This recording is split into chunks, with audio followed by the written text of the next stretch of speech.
Hello everybody and welcome. In this video I'm going to show you how to pair your earbuds INFINIX Buds Neo with your MacBook.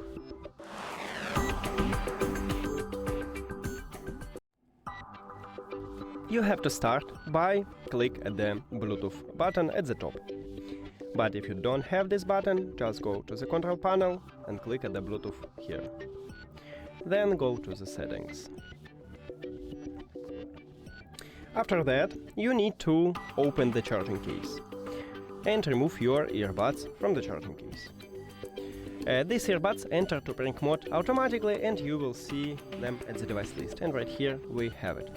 But we cannot enter to pairing mode manually on these earbuds, so if your earbuds connected with another device, you need to disconnect it or unpair. And after that, these earbuds enter to pairing mode automatically, and you will see them at the device list.